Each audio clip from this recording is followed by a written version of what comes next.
Greetings, trusty fear. Tam O'Shanter is a wonderful epic tale in which Robert Burns paints a vivid picture of the drinking classes in the Scottish town of Ayr in the late 18th century. It contains all the elements you'd expect from Burns: the working class man, the booze, the nagging wife, the drama, and finishes with a moral. It has some beautiful lines of poetry in it, but is very macabre in places too. If you're holding a Burns supper and looking for suitable pieces of his work to perform, then Tam O'Shanter is definitely one to consider. What might not be so well known is how the tale came to be written in the first place. Captain Francis Grose was the author of Antiquities of England and Wales. He was writing a book on Scotland, and while conducting his research he met with Burns, who suggested that a drawing of the ruins of Alloway Church be included in his book. Grose agreed on the condition that Burns provided a witch's tale to go with it. Now, over 3,000 people had been accused of witchcraft in the previous 2 centuries and burned at the stake, so witches' tales would have been a terrifyingly real prospect with Burns's audience at the time. Tam O'Shanter is what Burns refers to in the first line of his poem as a Chapman Billy or peddler person. Our tale begins at the end of a day's market trading. Tam sits drinking in the tavern with his friend Suitor Johnny, suitor being another word for cobbler, while his nagging wife Kate waits for him at home. A storm is brewing outside, but this doesn't bother Tam as he's in such good spirits. But Burns reminds the reader that pleasures only last for so long. Like the snow falls in the river, a moment white then melts forever. He goes on, no man can hold back the time or tide. The hour approaches, Tam must ride, as he leaves the tavern and gallops fecklessly into the stormy night. The winds blew like it had blown its last, and the lightnings flash from pole to pole. Tam approaches Alloway's old church ruins when he notices the lights are on and decides to stop by and take a closer look. He spots a group of witches having a ceilidh, and after observing them for a while, a much younger, scantily clad witch appears out of nowhere, and the erotic sight causes drunken Tam to lose his composure and call out to her. The witches realise they are being spied on and angrily pursue Tam to the bridge over the River Doon. The witches cannot cross the water, but manage to pull his horse's tail off just before they escape to safety. Burns concludes the poem with a moral. Now, whoever reads this tale, take heed. Whenever you are to drink inclined, or scantily clad young ladies are running in your mind, think. You may buy the joys over, but remember Tam O'Shanter's mare. Tam O'Shanter may be a work of fiction, but it does have some real-life inspiration behind it. Our mock hero was thought to have been inspired on a man called Douglas Graham, who owns Shanter Farm near Kirkoswald, and the saying goes that local kids would pull strands out of his horse's tail and use them for fishing lines. Douglas would sit at the fireplace and tell tales to his drinking partner John Davidson, or Suitor Johnny as he's known in the poem. His real wife was called Helen, not Kate, and she was always nagging him for staying out too long. All the places in the poem are real. The Bridge of Doon exists, and Alloway's old haunted church is still there, as is the tavern where Tam started his journey. You can even follow that route today on the Blue Bonnet Trail. Tam O'Shanter is very brutal in places, particularly in these lines where he describes the scene when encountering the witches, later removed by Burns on the advice of his friends. 3 lawyers' tongues turned inside out, where lies seemed like a beggar's clout. 3 priests' hearts rotten black as muck, lay stanking vile in every nook. These lines were eventually replaced with mare are horrible and awful, which even to name would be unlawful. Both versions are used to this day, so you may find either when searching the internet. Tam O'Shanter is a celebration of life, affirming the joys of this world and considered by many to be Burns's finest poem, and despite its length, all of it was written in just one day, an incredible achievement. Keep watching as we join Tam on his journey, and as always, I encourage your comments at the end.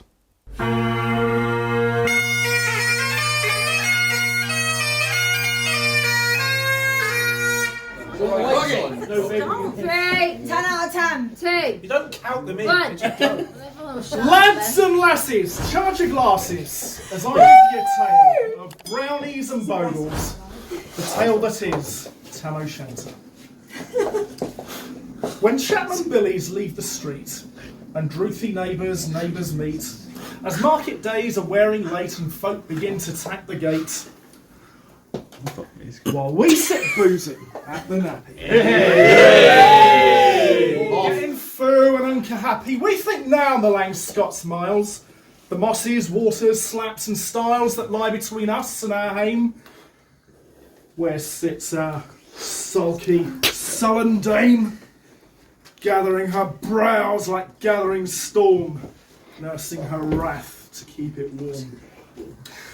This truth found honest Tam O'Shanter, as he for air a night did canter. All dare, while never a town surpasses for honest men and bonny lasses. Ooh. Oh Tam, hadst thou but been so wise as tame the lame wife Kate's advice, she told thee weel there was a skellum, a blithering, blustering, drunken blellum, that frae November till October, I market day they wasna sober.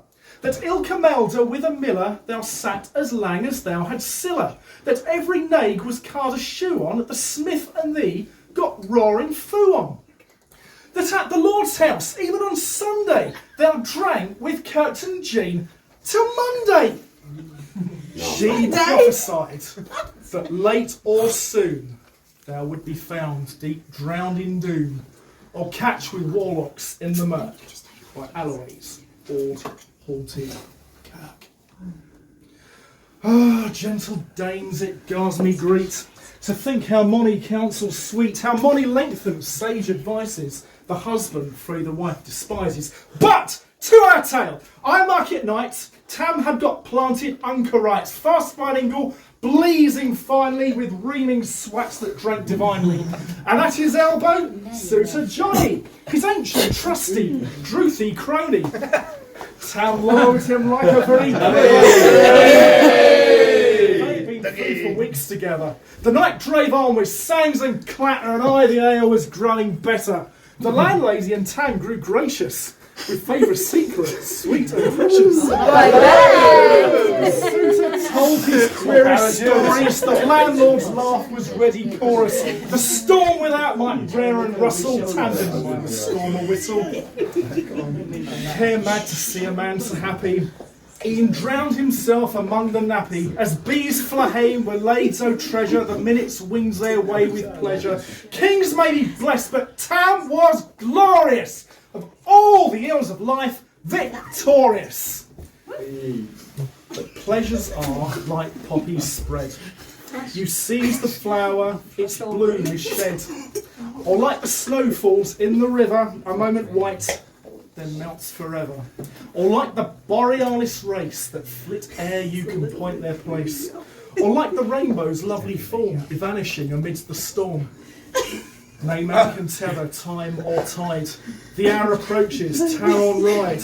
That hour o' night's black arch the key stain. That dreary hour he mounts his beast in. And sick a night he takes the road in, as ne'er poor sinner was a brodin. The winds blew as 'twad blown its last. The rattling showers rose on the blast. The speedy gleams the darkness swallowed. Lows deep and lang the thunder bellowed. That night a child might understand. The deal had business on his hand. Well mounted on his grey mare Meg, a better never lifted leg, Tam scalpered on through daub and mire, despising wind and rain and fire. Whilst holding fast his gid blue bonnet, whilst crooning o' some old Scotch sonnet, whilst glowering round with prudent cares, lest bogles catch him unawares. Kirk Alloway was drawing nigh, where geese and howlets nightly cry. By this time he was crossed the ford, where in the snow the chapman snored, and past the bucks and meikle stain, where drunken Charlie bracks neck bane, and through the winds and by the cairn, where hunters found the murdered bairn, and near the thorn aboon the well, where Mungo's mither hanged herself. Before him doomed was all his floods. The doubling storm roars through the woods. The lightnings flash from pole to pole. Near and more near the thunders roll, when glimmering through the groaning trees, Kirk Alloway seemed in a bleeze. Through ilka ball the beams were glancing, and loud resounded mirth and dancing. Inspiring bold John Barleycorn, what dangers thou canst make us scorn. With Tiffany we fear no evil, with Ushkabe we'll face the devil. The swat sayreen in Tammy's noddle, fair play he ken the deal's a bottle. But Maggie stood right sere astonished, till by the heel and hand admonished, she ventured forward on the light, and Tam saw an unco sight.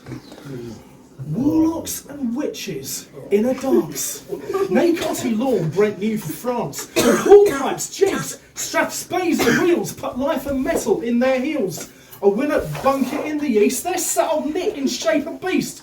A townsy type, black grim and large, to give their music was his charge. He screwed the pipes and girt them skirred, till the roof and rafters all did gird. Coffins stood round like open presses that showed the dead in their last dresses, and by some devilish cantrip sleight, each in its cold hand held a light, by which heroic Tam was able to note upon the Harley table a murderer's banes in gibbet ends, twa spang langwee unchristened bairns. A thief new cutted fair ape, with his last gasp his gab did gape. 5 tomahawks with blood red wristed, 5 scimitars with murder crusted, a garter which a babe had strangled, a knife a father's throat had mangled, whom his aimed son of life bereft, the grey hairs yet stacked to the heft, and mare a horrible and awful, which even to name would be unlawful. As Tammy glowered, amazed and curious, the mirth and fun grew fast and furious. The pipe loud and louder blew, the dancers quick and quicker flew. They reeled, they set, they crossed, they cleek it, till ilka Colin swam and rick it, and twisted bodies to the watch, and linked at it in a sock.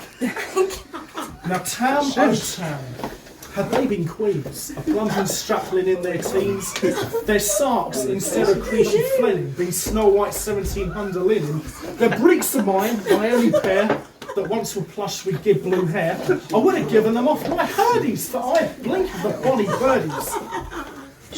But wither beslams, old and droll, ringwood hags would spin a full, looping and flinging on a crummock.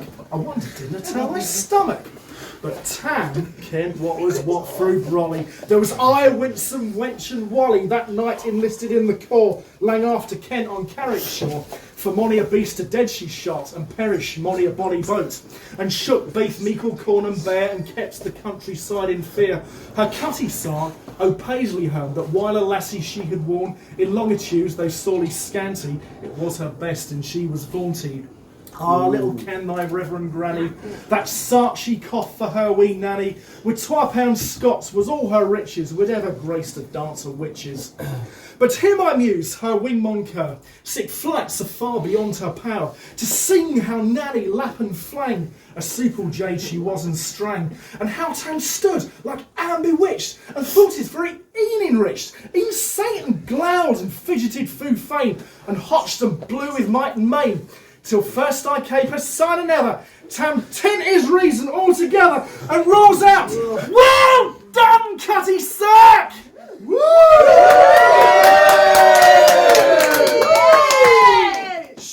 And in an instant, all was dark.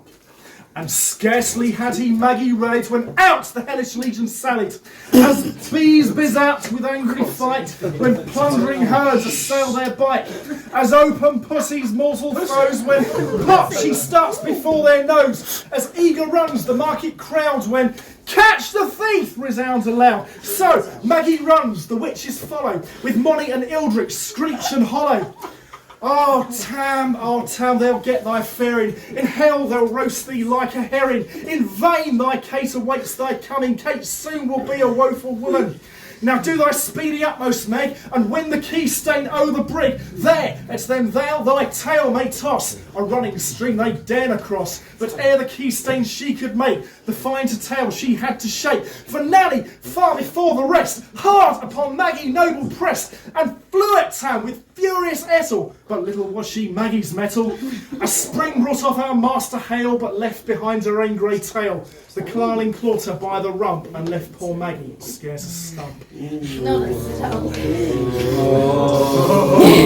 Poor old Maggie! Now while this tale of truth shall read, ilk man and mother's son, take heed. Whene'er to drink you are inclined, or cutty sarch on in your mind, think, ye may buy the joys o' dip, remember Tam O'Shanter's name.